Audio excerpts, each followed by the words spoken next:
Diary उन्होंने मेरे से क्यों छीन ली?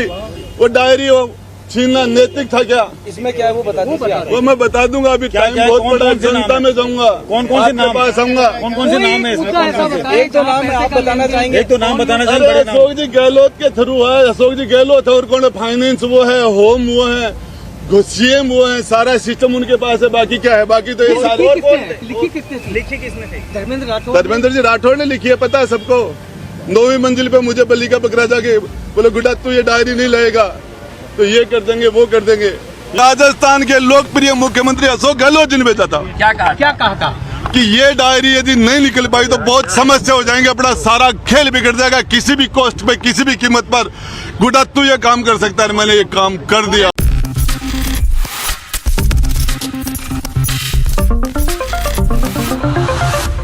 नमस्कार, मैं प्रांशी राठौर और आप देख रहे हैं नेक्स्ट 9 न्यूज। राजस्थान के विधानसभा चुनाव काफी नजदीक है। तकरीबन 3 से 4 महीनों के बाद राजस्थान में विधानसभा चुनाव होने जा रहे हैं और इन विधानसभा चुनाव से पहले सियासत काफी ज्यादा गर्मा चुकी है। जानकारी दे दें कि अब गहलोत सरकार एक बार फिर से निशाने पर आ चुकी है पायलट गुट की। जी हां, हम बात कर रहे हैं यहां पर कांग्रेस से वरिष्ठ नेता और पूर्व उप मुख्यमंत्री सचिन पायलट और उनके गुट के बारे में। जहां एक तरफ सचिन पायलट ने कई बड़ी अहम मांगे की। सचिन पायलट ने गहलोत सरकार के खिलाफ मोर्चा खोल दिया। 3 अहम मांगे जो उन्होंने की थी, उन मांगों को लेकर अब पार्टी हाईकमान यहां पर अपनी बात रखते हुए नजर आ रहा है कि उनकी मांगों को पूरा किया जाएगा। लेकिन दूसरी ही तरफ देखा जाए तो यहां पर यह भी देखने को मिला है कि सचिन पायलट के साथ जहां एक तरफ सीएम अशोक गहलोत की सुलह देखने को मिलने वाली थी, क्योंकि पायलट साफ कह चुके हैं कि विधानसभा चुनाव वह सीएम गहलोत के साथ मिलकर लड़ने के लिए पूरी तरीके से तैयार है। लेकिन इसी बीच देखा गया कि पायलट के ही करीबी नेता राजेंद्र गुड़ा को मंत्री पद से बर्खास्त कर दिया गया। जी हां, राजेंद्र गुड़ा को मंत्री पद से बर्खास्त कर दिया गया है। अक्सर अपने बयानों के चलते वह सुर्खियों में बने रहते हैं और अब देखा जाए राजेंद्र गुड़ा ने ऐसा मुद्दा उठा दिया है विधानसभा में, विधानसभा स्पीकर सीपी जोशी के सामने, जिससे लगातार यहां पर हंगामा मचता हुआ देखा जा रहा है। दरअसल आपको बता दें कि मंत्री पद से बर्खास्त हो जाने के बाद उनका कहना साफ तौर पर रहा है कि सीएम गहलोत ने मुझसे इस्तीफा मांगा होता तो मैं इस्तीफा देता, लेकिन उन्होंने मुझे बर्खास्त कर दिया। आपको जानकारी दे दें कि राजेंद्र गुड़ा ने डंके की चोट पर अपनी बात रखी थी मणिपुर हिंसा को लेकर, और मणिपुर हिंसा को लेकर जब उन्होंने बात रखी तो उन्होंने राजस्थान की गहलोत सरकार पर भी तंज कस दिया। ऐसे में देखने को मिला कि राजस्थान में उन्हें मंत्री पद से बर्खास्त कर दिया गया। गहलोत सरकार की कैबिनेट से उन्हें बाहर का रास्ता दिखा दिया गया है और इस बीच उन्होंने एक लाल डायरी को लेकर खुलासा किया। उनका कहना साफ तौर पर रहा कि 2008 से 2018 तक जब इन पर सियासी संकट की मार पड़ती हुई नजर आई, तब मैंने इनका साथ दिया और जब छापेमारी देखने को मिली तो उस छापेमारी के दौरान यहां पर एक लाल डायरी सामने आई और उस लाल डायरी में उनके भ्रष्टाचार, उनके कारनामे तक लिखे हुए हैं। ऐसे में देखा जाए तो इस लाल डायरी को पेश किया गया विधानसभा में, जिसके बाद हंगामा मच गया। आपको जानकारी दे देते हैं सबसे पहले कि राजेंद्र गुड़ा ने किस तरीके से रो रो कर अपनी बात रखी है, सुनिए जरा। डायरी उन्होंने मेरे से क्यों छीन ली? वो डायरी छीनना नैतिक था क्या? इसमें क्या है वो बता दीजिए आप। वो मैं बता दूंगा। अभी टाइम बहुत बड़ा, जनता में जाऊंगा, कौन कौन से नाम पास आऊंगा। कौन कौन से नाम है इसमें? कौन कौन से? एक तो नाम है, आप बताना चाहेंगे? एक तो नाम बताना चाहेंगे। बड़े नाम अशोक जी गहलोत के थ्रू है। अशोक जी गहलोत है और कौन फाइनेंस वो है, होम वो है, सीएम वो है, सारा सिस्टम उनके पास है। बाकी क्या है? बाकी तो ये सारे लिखी किसने थी? धर्मेंद्र जी राठौड़ ने लिखी है, पता है सबको। 9वीं मंजिल पे मुझे बली का बकरा जाके बोले गुड्डा तू ये डायरी नहीं लाएगा तो ये कर देंगे वो कर देंगे, ये हो जाएगा। मैं बताना चाह रहा हूँ, मैं राजस्थान की उसकी अस्मत के साथ सौदा करने के लिए नहीं भेजा। मैं मीडिया के द्वारा मांग करता हूँ कि कांग्रेस के मंत्रियों का डीएनए कराओ, राजेंद्र गुड्डा का डीएनए टेस्ट करा लो, नार्को टेस्ट करवा लो। नार्को टेस्ट में पता चल जाएगा तो दुष्कर्म करने वाले लोगों में इनमें कोई फर्क नहीं है। इनके पास सत्ता है इसलिए वो दुष्कर्म कर जाते हैं, दूसरे लोग पकड़े जाते हैं। राजेंद्र गुड्डा का भी नार्को टेस्ट कराओ। राजेंद्र जी, अब हमने देखा आपको अंदर जो सुरक्षा कर्मी है वो जाने नहीं दे रहे विधानसभा के भीतर, तो अब आप जा नहीं पाएंगे। अब आपका क्या अगला कदम है? देखिए, इसमें मैं लड़ाई लड़ूंगा, कोई फर्क नहीं है। इनके पास सत्ता है इसलिए वो दुष्कर्म कर जाते हैं, दूसरे लोग पकड़े जाते हैं। राजेंद्र गुड्डा का भी नार्को टेस्ट कराओ। राजेंद्र जी, अब हमने देखा आपको अंदर जो सुरक्षा कर्मी है वो जाने नहीं दे रहे, नहीं जाने विधानसभा दे के रहे, भीतर। नहीं जाने तो अब आप जा नहीं पाएंगे, अब आपका क्या अगला कदम है? देखिए, इसमें मैं लड़ाई लड़ूंगा, पब्लिक में जाऊंगा, आपके पास आऊंगा, तो हो सके जहां जा ये लड़ाई। मुझे कहा गया कि तू माफी मांग ले, मैंने कहा किसने क्या? कहा आपको माफी मांगे? मुझे रंधावा जी तो आपके चैनल के थ्रू कह रहे माफी मांग ले, बाकी on the record of the record सारे लोग कह रहे माफी मांग ले। क्या गलती की है मैंने? एक मेरा सवाल है गुड्डा जी, आपने इतना कुछ बोला, आपसे ज्यादा तो सरकार के खिलाफ सचिन पायलट आ गए थे, लेकिन वो अभी अंदर हैं, आप बाहर हो। देखिए, मैं उसे कुछ नहीं बोलना चाहता। राजेंद्र गुड्डा अपनी लड़ाई खुद लड़ेगा, और इस लड़ाई के अंदर मैं आपको मीडिया को विश्वास दिलाना चाहता हूं कि किसी भी कीमत में बैक नहीं होऊंगा। चाहे जेल में डाल दे, चाहे गोली मरवा दे, चाहे हत्या करवा दे, जब तक मेरा दिल धड़केगा, जब तक इस बदन में सांस रहेगा, तब तक राजस्थान की बहन बेटियों के लिए एक भाई के रूप में, एक गार्जियन के रूप में उनके लिए बोलता रहूंगा, लड़ता रहूंगा। राजेंद्र जी, दो बात है, एक तो जो 5 विधायक है, जोगेंद्र रवाना, वाजिब अली, दीपचंद खेरिया, लाखन मीणा, ये आपके साथ के थे। मुझे पता ही नहीं चला, मुझे तो 20, 30, 40 लोगों ने दाब लिया, 5 का 15 का पता ही नहीं था, मुझे तो नजर ही नहीं आया। मेरे तो ऊपर बैठ गए, कोई मेरे पर जूते मार रहा था, कोई मुझे गुस्से मार रहा था, मुझे दबा लिया था। और विधानसभा का मोबाइल है वो तो यूट्यूब वो भी बंद कर दिया गया था, जिस टाइम वो मेरे साथ मारपीट कर रहे थे। मंत्रियों ने आपके लात घोसे मारे, कौन से मंत्री थे जिन्होंने लात मारी? कौन से मंत्री? धारीवाल ने लात मारा मुझे। अच्छा, वो तो बुजुर्ग हैं आपसे, तो आपसे अरे लात मारने में बुजुर्ग नहीं मार सकता क्या? लात नहीं, नीचे पटक लिया था क्या आपने? नीचे जमीन पर पटक लिया था। अच्छा, ये भगवान सिंह बाबा कह रहे हैं अब आपको बीएसपी से दिखा, खोल के भी दिखा दीजिए। खोल के दिखा दीजिए थोड़ी सी। वो अंदर उनको पूछो, तो खोल दो भाई। वो जो ला रहे हैं ये दूसरा पार्ट है, ये खोलूंगा टाइम को। डायरी कितने पार्ट है भाई साहब? एक पार्ट आएंगे आप लोगों ने। नहीं, सामान ये दूसरी जगह रखा है। राजेंद्र गुड्डा को किसी की मदद की जरूरत नहीं है। राजस्थान की जनता जो आदमी जेल जाने के लिए तैयार है, गोली खाने के लिए तैयार है, जिंदगी तक जब तक आखिरी दम तक राजस्थान की बहन बेटियों के लिए लड़ाई लड़ूंगा, बोलता रहूंगा। कल आपने कहा डायरी सामने आ जाएगी तो मुख्यमंत्री जेल जा सकते हैं। इसीलिए छीन लिया, इसीलिए पटका, इसीलिए मारा, इसीलिए जेल पहुंचा देगी। तो जेल में जब तक जिंदा रहूंगा तब तक लड़ूंगा, और जब मैं जिंदा नहीं रहूंगा तो उसके बारे में मैं क्या कह सकता हूँ। उसमें कांग्रेस के पूर्व युवा कांग्रेस के अध्यक्ष गहलोत जी प्रोटोकॉल तोड़ के वहां के एसपी से मिलने के लिए गए थे। कपड़ा मंत्री एक एसपी से मिल रहा था, फिर वो उस एसपी को बार बार सम्मानित करने पर 7 बार लगातार फील्ड की पोस्टिंगें दी गई थी। किस किस को बचाया, ये सारा इनका नार्को टेस्ट कराया जाए, मेरा मीडिया के थ्रू मांग है। और ये जेल में जो लोग बलात्कार दुष्कर्म के अंदर बंद है, उससे बड़े इसी विधानसभा के अंदर बैठे हैं।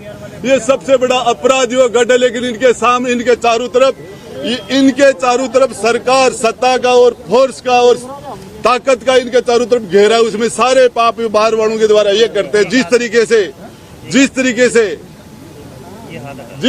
से लॉरेंस बिश्नोई इस केंद्र की जेल में से काम कर रहा है, उस तरीके से बाहर काम करते हैं लोग, ये सारे के सारे लोग। मैं बताना चाह रहा हूँ, इनका राजेंद्र गुड्डा का भी नार्को टेस्ट कराओ। और यदि एक भी राजेंद्र गुड्डा राजस्थान की 36 कौम की बहन बेटी को अपनी सगी बहन से 21 मानता है, और ये इनका नार्को टेस्ट कराओ, मेरा कराओ, ये इनको यदि दुष्कर्म। एक रुक जा, मैं लाइव सर मेरा भी लाइव है सर।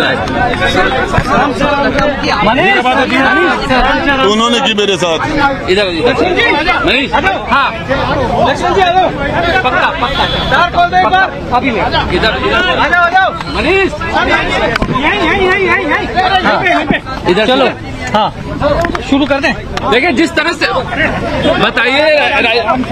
बताइए आज आपके साथ क्या हुआ यहाँ पर? मैं विधानसभा में मेरी बात रखना चाह रहा था, मुझे बोलने नहीं दिया गया। फिर उसके बाद में मैंने धारीवाल जी को वो बोल रहे थे, मैंने कहा पहले मुझे बोलने दो, तो उन्होंने मुझे धक्का मारा। फिर सारे के सारे रफीक है और सारे महेश जोशी है, 20-30-40 लोग, सारे 40-30-40 सारे लोग मेरे ऊपर आके पड़ गए। मुझे लातों से गुस्सों से मुझे मारा इन लोगों ने। और ये मेरे पास जो डायरी का एक पार्ट था वो मेरे से छीन के ले गई है। और इन्होंने मुझे जिस तरीके से घसीट के, और विधानसभा में मार्शल नहीं आए थे, इन कांग्रेस के मंत्रियों ने मुझे घसीट के बाहर निकाला। जिस तरीके से मुझे एक साथ बर्खास्त किया गया था सरकार ने, वो उससे ज्यादा बुरा बर्ताव मेरे साथ विधानसभा के अंदर इन लोगों ने फिजिकली किया मेरे साथ। इस डायरी में ऐसा क्या पूरा साहब कहा जा रहा है कि इस डायरी में ऐसा क्या था जिसे लेकर आप यहाँ दिखाना चाह रहे थे? ये इन्होंने मेरे से वो डायरी छीनी क्यों? उसमें कुछ नहीं था, तो इन्होंने मेरे से वो डायरी छीन के, मुझे पटक के, मुझे ठोक के, लातों गुस्से से मेरे से वो डायरी छीन के क्यों ले गए?